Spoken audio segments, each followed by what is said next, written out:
Hello friends, આજે આપણે બનાવીશું ઢાબા સ્ટાઇલ દાલ પાલક. તો ફ્રેન્ડ્સ, જો તમે આ રીતે એકવાર દાલ પાલક બનાવી લીધી ને તો ગેરંટી છે આખો શિયાળો તમે આ જ રીતે દાલ પાલક બનાવવાનું પસંદ કરશો. અને આ દાલ પાલક એટલી સ્વાદિષ્ટ બને છે ને કે તમારા ઘરના દરેક મેમ્બરને ખૂબ જ ભાવશે. તો હું છું નિરાલી અને નિરાલીસ કિચનમાં તમારું સ્વાગત છે. તો ચાલો બનાવવાનું શરૂ કરીએ. તો દાલ પાલક બનાવવા માટે અત્યારે મેં અડધો કપ તુવેરની દાળ, અડધો કપ પીળી મગની દાળ અને 1/4 કપ કરતાં પણ અડધી એટલે કે 1/8 કપ જેટલી મસૂરની દાળ લીધી છે.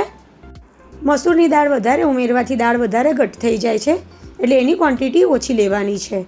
હવે આ ત્રણેય દાળને મિક્સ કરી અને 2 થી 3 વાર પાણી બદલીને સારી રીતે ધોઈ લઈશું. તમે મગની પીળી દાળની જગ્યાએ મગની છોડાવાળી દાળ પણ લઈ શકો. અને દાળની આટલી ક્વોન્ટિટીમાંથી 4 થી 5 વ્યક્તિ માટે દાલ પાલક બનીને તૈયાર થશે. આ રીતનું સફેદ પાણી આવે ત્યાં સુધી તમારે દાળને ધોઈ લેવાની છે. તો પાણી બદલીને ફરી 2 થી 3 વાર મેં સારી રીતે ધોઈ લીધી છે અને પાણી નિતારી લીધું છે. હવે આ દાળને આપણે પલાળવાની છે. તો એના માટે બીજું પાણી ઉમેરી અને અડધો કલાક માટે એને પલળવા દઈશું. તમારી પાસે જો સમય ઓછો હોય તો ગરમ પાણીથી પલાળવાની, તો ફક્ત 15 થી 20 જ મિનિટમાં દાળ સરસ પલળી જશે. હવે દાળ પલળે ત્યાં સુધીમાં મેં આ રીતના 2 મીડિયમ સાઇઝના ટામેટાને રફલી ચોપ કરી લીધા છે. બીજી બાજુ દાળ પણ આપણી એકદમ સરસ પલળી ગઈ છે. તમે જોઈ શકો છો દાળનો દરેક દાણો એકદમ સરસ ફૂલી ગયો છે અને આ રીતે ઇઝીલી તૂટી પણ જાય છે. તો દાળમાં રહેલું બધું જ પાણી આપણે નિતારી લઈશું અને એને એક પ્રેશર કુકરમાં ટ્રાન્સફર કરી લઈશું. હવે દાળને કૂક કરવા માટે આપણે એમાં પાણી ઉમેરીશું. આ પાણી આપણે ગરમ ઉમેરવાનું છે જેથી એ જલ્દીથી કૂક થઈ જાય. પાણીની ક્વોન્ટિટી તમારે આ રીતે આંગળીના એક વેડા જેટલી લેવાની છે. પાણી જો વધારે થઈ જશે તો દાળ કુકરમાંથી બહાર આવશે. હવે આપણે જે રફલી ચોપ કરેલા ટામેટાં લીધા છે એ પણ ઉમેરી દઈશું. સાથે જ 1/4 ટીસ્પૂન જેટલો હળદર પાવડર અને 1 ટીસ્પૂન જેટલું મીઠું ઉમેરી દઈશું. મિક્સ કરી લઈશું સારી રીતે. બધી જ વસ્તુ એકદમ સરસ મિક્સ થઈ જાય એટલે પ્રેશર કુકરનું ઢાંકણ ઢાંકી દઈશું અને વિસલ લગાવી ગેસની મીડિયમ ફ્લેમ પર ફક્ત એક વિસલ કરી લઈશું. હવે પ્રેશર કુકરની વિસલ થાય ત્યાં સુધીમાં અત્યારે મેં અહીં 200 ગ્રામ પાલકની ભાજી લીધી છે. તો ધોઈને આપણે એને ચોપ કરી લઈશું. ત્યાર પછી ગેસ ઓન કરી એક કડાઈમાં 2 મોટા ચમચા જેટલું તેલ ઉમેરીશું. તેલની જગ્યાએ તમે ઘીનો ઉપયોગ પણ કરી શકો. તેલ ગરમ થાય એટલે એમાં 1/2 ટીસ્પૂન જેટલું જીરું ઉમેરી દઈશું. સાથે જ 1/4 ટીસ્પૂન જેટલી હિંગ પણ ઉમેરી દઈશું અને બધી જ વસ્તુને સારી રીતે મિક્સ કરી લઈશું. અને જીરું ક્રેકલ થાય એટલે એમાં 6 થી 7 કળી ફાઇન ચોપ કરેલું લસણ, 1 ઇંચ જેટલું ફાઇન ચોપ કરેલું આદું અને 2 ફાઇન ચોપ કરેલા લીલા મરચાં ઉમેરી દઈશું.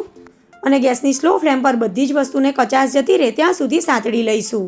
આમાં આપણે કોઈ પણ જાતના તેજાના નથી ઉમેરવાના. હવે 1 મિનિટ જેવું થાય એટલે એમાં 1 મીડિયમ સાઇઝની ફાઇન ચોપ કરેલી ડુંગળી ઉમેરી દઈશું અને એકદમ સારી રીતે સાંતળી લઈશું. ડુંગળીને આપણે એકદમ સરસ સોફ્ટ થઈ જાય ત્યાં સુધી સાંતળવાની છે. તો ગેસની સ્લો ફ્લેમ પર ડુંગળી સાંતળાય ત્યાં સુધી આપણે દાળને જોઈ લઈએ. તો પ્રેશર કુકરનું પ્રેશર રિલીઝ થઈ ગયું છે અને તમે જોઈ શકો છો દાળ આપણી એકદમ સરસ કૂક થઈ ગઈ છે. દાળ આખી પણ રહી છે અને કાચી પણ નથી. સાથે ટામેટાં પણ એકદમ સરસ સોફ્ટ થઈ ગયા છે. હવે બીજી બાજુ ડુંગળી જોઈ લઈએ. તો તમે જોઈ શકો છો ડુંગળીનો કલર ચેન્જ થઈ ગયો છે અને સોફ્ટ પણ થઈ ગઈ છે. ત્યારે મસાલામાં આપણે એમાં 1/2 ટીસ્પૂન જેટલું લાલ કાશ્મીરી મરચું, 1 ટીસ્પૂન જેટલો ધાણા જીરું પાવડર, 2 પિંચ જેટલો હળદર પાવડર અને 1/2 ટીસ્પૂન જેટલો ગરમ મસાલો ઉમેરીશું. અને મસાલા બળે નહીં એના માટે 3 થી 4 ટેબલ સ્પૂન જેટલું પાણી ઉમેરી મસાલાને સારી રીતે સાંતળી લઈશું.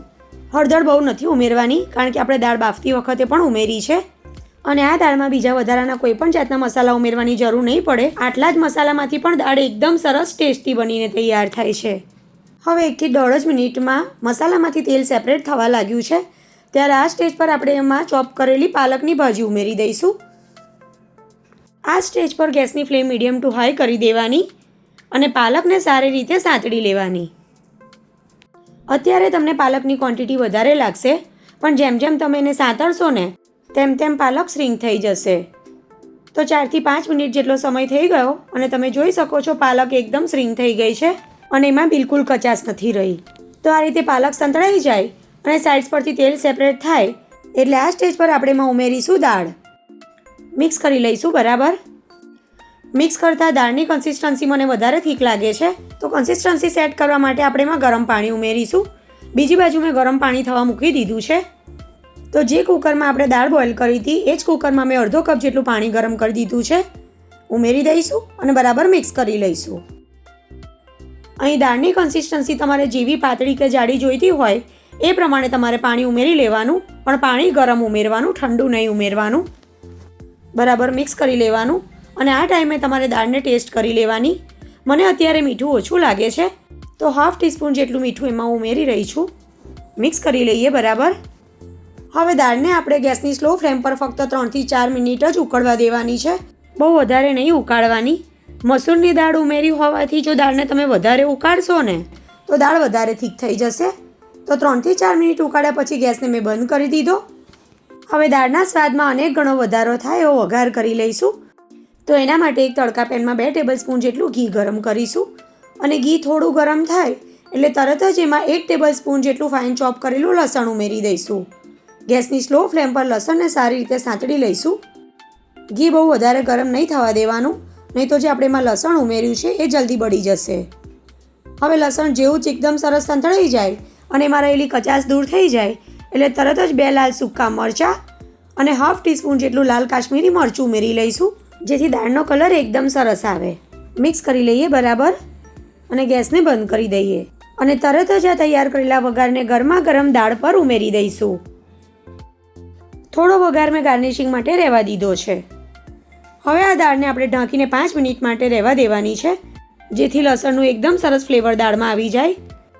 5 મિનિટ પછી ઢાંકણ ખોલી લઈશું અને બરાબર મિક્સ કરી લઈશું. તમે જોઈ શકો છો આ દાળ સ્વાદમાં એટલી ટેસ્ટી લાગે છે કે જ્યારે તમે બનાવશો ને ત્યારે જ તમને ખબર પડશે.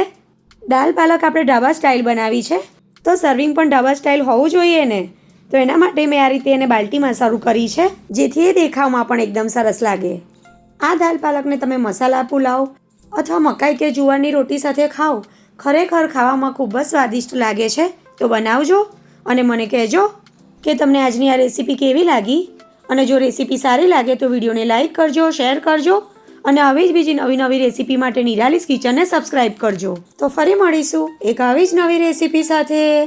આવજો.